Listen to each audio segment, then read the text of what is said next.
Hello YouTube and welcome to the 9th tutorial in the PHP programming series, and in this video we're going to cover the if statement.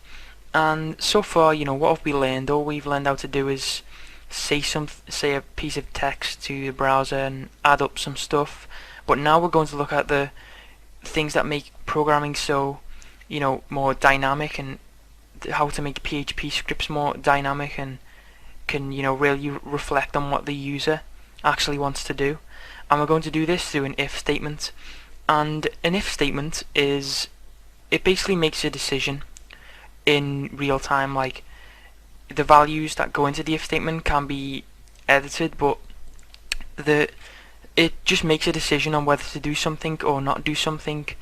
And we're just going to go into it right now. So what you need to do is obviously we're going to make our PHP file first, starting and ending tag for a PHP file.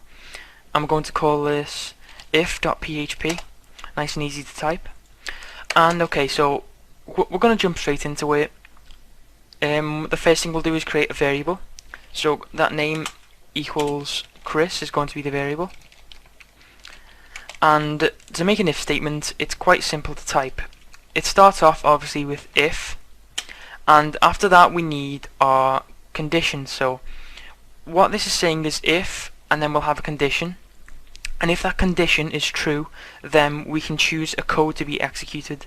So what we need to do is put some brackets, and inside of these brackets is the condition. So the condition goes here, and what our condition is going to be is if name, and we're going to use our first comparison operator here, the equals. Now what this does is compares one thing to another, and that's saying if this equals, and then let's type Chris here, that's saying if name is equal to Chris.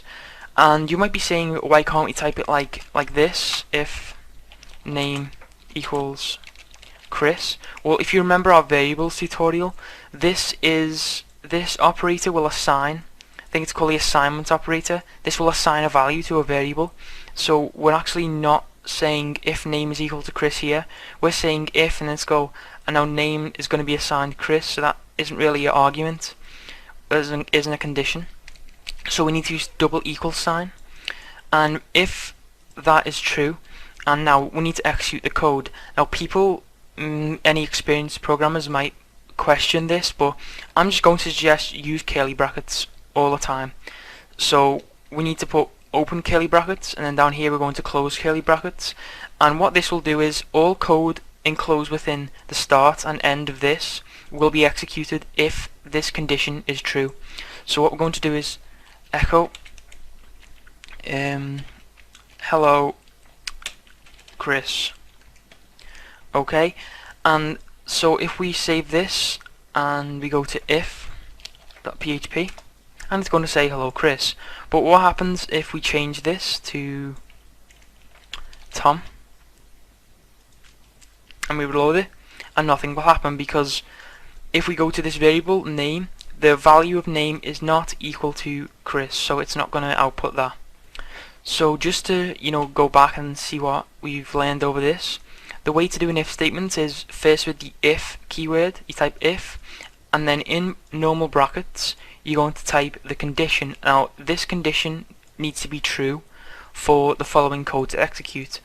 And after you've typed out your condition in curly brackets, all you need to do is put the code that will be executed.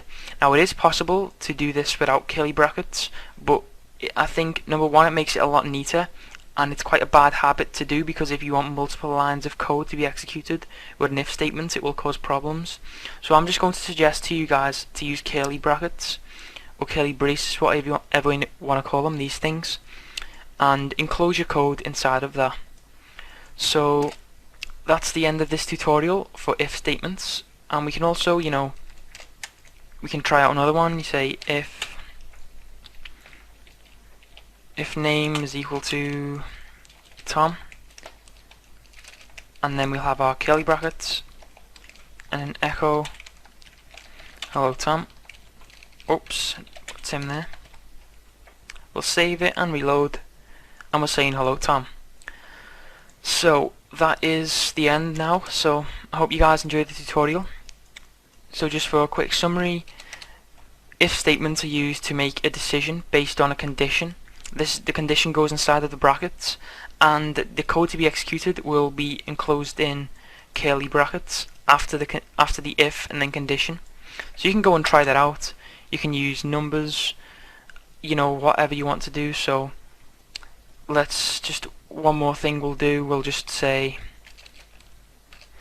total is equal to 5 plus 1, and then we're going to say if total is equal to 6, and we'll have curly brackets here, echo your answer is 6. We'll save and reload, and you'll see that it outputs your answer is 6. So hopefully this has explained if statements to you guys and you understand it now. And if you have any questions, just leave a comment on this video. Please like the video and subscribe to the channel for more tutorials.